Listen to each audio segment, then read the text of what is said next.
What's going on, guys, Messi here and welcome to a brand new video and welcome to your daily dose of transfer gossip. And today is going to be Thursday the 5th of December, got confirmed as to go through as well as the rumours. So just before we get started, if you could do our good stuff by leaving a like rating, press the subscribe button if you're new, and press the bell notification next to it so you never miss an upload. My previous video will be down below in the description box, and the current schedule every day at 8 AM UK time will be a new transfer episode. And finally, in the comment section below, what brand is better, Nike or Adidas? Right, so the very first bit of confirmed news today is regarding a contract extension, and this story did break like last week or so, but it wasn't really confirmed until Tuesday. That is going to be Everton's Richarlison. He signed a new contract with the Merseyside club, taking him until 2024, and in regards to like a release clause or whatnot, it doesn't really say anything like that. He has been linked to Manchester United over the last couple of weeks with a January transfer move, but given the fact he's just signed a deal, that's looking pretty unlikely.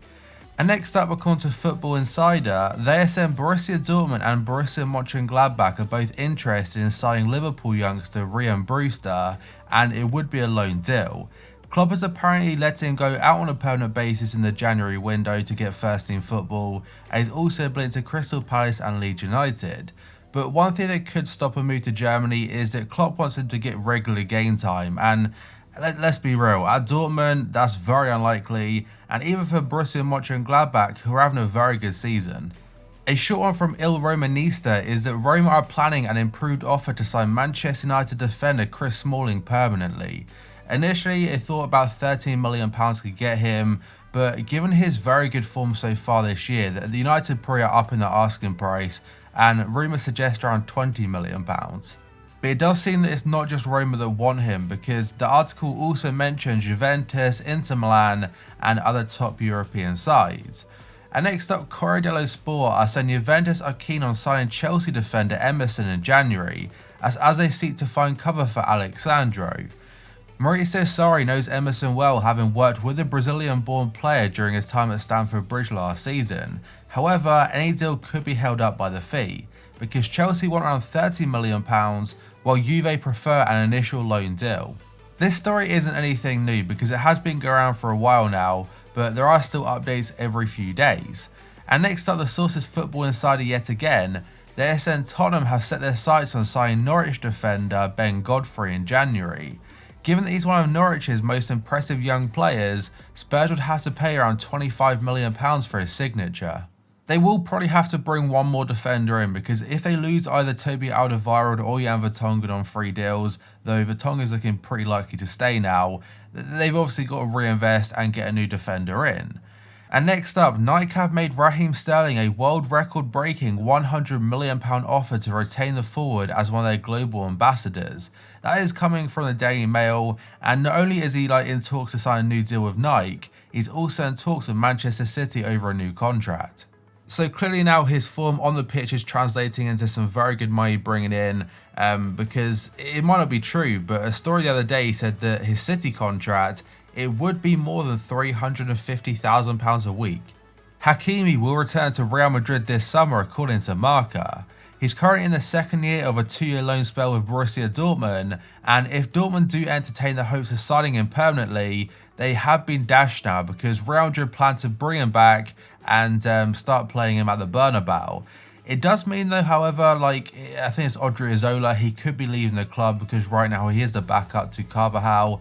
The thing about Hakimi, he can play right back, left back, so he is versatile. He can provide backup to Marcelo and Mendy, or be the backup to Carvajal. Inter Milan are reportedly keen on signing Roma right back Florenzi in January, but their number one target is not him. It remains to be Dejan Kulusevski, sorry says his name wrong by the way, who is currently on loan at Parma. Florenzi has fallen down the pecking order at the Olimpico this season, playing just once in the last 6 weeks, and it wasn't even for Roma, it was for Italy against Bosnia. And Tuttosport mentioned that Inter are looking at the versatile 28-year-old because they want not just a right back, but someone who can play in the midfield.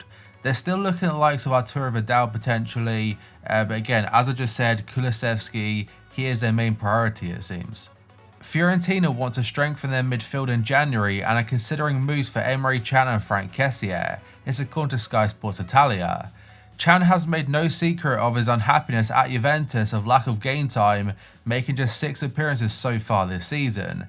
And as for Frank Kessié, who is very highly rated, he has come under a lot of criticism at AC Milan. He has recently linked to a move to Wolves and also West Ham, which could be an option for him. And as for Emre Can, the likes of PSG, I think Bayern will mention at one point, Borussia Dortmund, he's a very in-demand player despite his lack of game time this year for Juventus. Atletico Madrid have lined up Leipzig forward Timo Werner as their primary attacking target in January, according to Coppe. The report says the Germany international has already agreed to join the La Liga side, though Werner is contracted to the Bundesliga outfit until 2023. His contract was going to expire and he would have been a free transfer a couple months ago, and we put pen to paper on a new deal. And they want him to replace the outgoing or potential outgoing of Diego Costa, who could be returned to Brazil to Copa Libertadores champions Flamengo. Ivan Rakitic is interested in an emotional return to former club Sevilla, and a quote from the man himself does say, "I have always said that if there is one of my ex-clubs that I would go back to, it would be Sevilla. I hope it can happen one day." And he has been linked to the likes of Atletico Madrid, Juventus, Inter Milan, AC Milan, and even PSG, and his future at Barca looks to be coming to an end. With Frenkie de Jong coming in and securing his place, because obviously Frenkie is a world-class player, Rakitic has found it very, very hard this year to get into the first team. And now we have another update about Zlatan Ibrahimovic, and the man himself has pretty much confirmed now his next stint in football, he'll be back in Italy's Serie A. The quote does say, "I will join a club that must get back to winning, that has to renew its history and is in search of a battle against everyone and everything. I'll see you in Italy soon." And that's what Ibra told GQ Italia. Though according to Sky Sports Italy, AC Milan are worried they will not be able to finalise the deal to bring him back to Milan, because they were on the verge of completing the actual transfer itself. But initially it was a 6-month contract, but the Swedish international, or former Swedish international, he wants an 18-month deal instead. Jose Mourinho has ended Tottenham's interest in Sporting midfielder Bruno Fernandes. Spurs were interested in signing Fernandes last summer, but he's very recently signed a new contract with the Portuguese side, and his new release clause is £85 million or €100 million. And speaking to Sport TV, Mourinho did say, "We are a different club at this level. We're not a club that is going to make big transfers in the market." Manchester City have joined the race to sign Inter Milan and Argentine international striker Lautaro Martinez. Barca are also said to be interested in the forward, and that story is from Sky Sports Italia. He would cost around €100 million plus or £100 million, and as for Barca, they see him as a long-term successor to Luis Suarez. Now, you could potentially say the same thing about Man City. Maybe they could see Martinez as a long-term replacement for Sergio Aguero. But now a player linked to Inter Milan is going to be Napoli forward Dries Mertens, and apparently Inter are looking to bring him to the San Siro, a transfer to link him up with Belgian international teammate Romelu Lukaku. Belgian outlet Het Nieuwsblad, again sorry I said that wrong, they claim Antonio Conte is a long-term admirer of Mertens, having tried to sign him when he was the manager of Chelsea.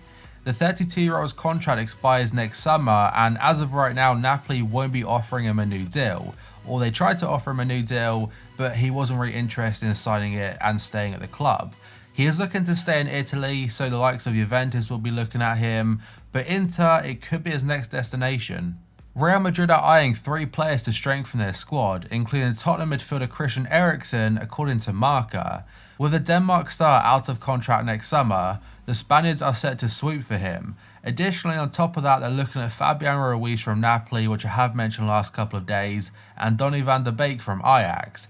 And bear in mind, Van der Beek was very close to joining in the summer transfer window anyway, so the article does suggest that any potential negotiations, they've pretty much been sorted out. And that story leads into the next one, and this one is also from Marca in Spain, and they say Zinedine Zidane wants Manchester United midfielder Paul Pogba to sign for Real Madrid. Zidane is not necessarily backed by his board though on the deal, as they do not know how he'd fit into their squad. They have currently got Donny van de Beek down as their top midfield signing, even ahead of Christian Eriksen. So as I just said in the previous story, it might be down to the fact they've already sorted out the paperwork for the Dutch midfielder, and it could be the easier transfer to complete. But Pogba, for his part, he has got Madrid down at the top of his shortlist if he were to leave the Red Devils. Pogba has been missing a lot this current season, which for United fans obviously is quite frustrating, but it has been via injury. But if he was to make a move, he tried making a move in the summer, but it wouldn't surprise him if he was available in January, though it would be a fairly high price. But that, guys, is going to be it for this video. So if you could do that good stuff by leaving a like rating, press the subscribe button if you're new, and press the bell notification next to it so you never miss an upload. Yesterday's episode will be down below in the description box, and current schedule every day at 8 AM UK time is a new transfer video. And finally, in the comment section below, what brand do you prefer, Nike or Adidas? So thank you for watching this video, I'll see you next time.